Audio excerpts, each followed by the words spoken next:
Isang mapagpalang araw po sa ating lahat. Ako po si Nicole Castillo and welcome po sa aking daily devotion. So, ang topic po natin ngayon is priest. So, a priest is in the Old Testament was a man appointed by God to offer sacrifices, prayers, and praises on behalf of the people.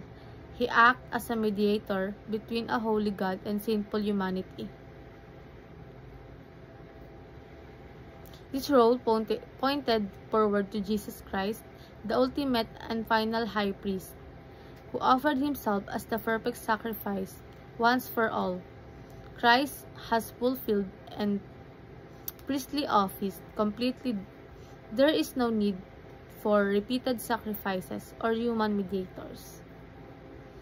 So, ayon po sa Hebrews chapter 4, verse 14 to 16,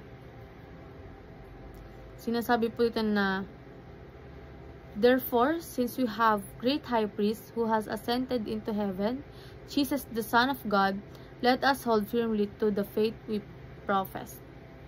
For we do not have a high priest who is unable to empathize with our weaknesses, but we have one who has been tempted in every way just we are, yet he did not sin. Let us then approach God's throne of grace with confidence so that we may receive mercy and find grace to help us in our time of need. So, ayon po sa ating katuruan, sinasabi po din na Jesus fulfilled the Old Testament priesthood. So, si Jesus ang katuparan ng priesthood sa lumang tipan. Noong Old Testament, may mga pari na nagsisilbing tagapamagitan sa Diyos at sa tao. Pero si Jesus na mismo ang naging great high priest. Siya na ang nag-bridge sa atin at sa Diyos. Once and for all.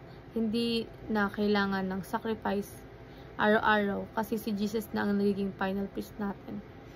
And Jesus offered himself as the perfect sacrifice. Sa halip na hayop ang ihandog gaya ng sa lumang tipan, sarili niya mismo ang inialay niya sa krus para sa ating mga kasalanan. Dahil perfect at walang kasalanan si Jesus, sapat ang sacrifice niya para tubusin tayong lahat. And observe holiness, for you are the temple of God.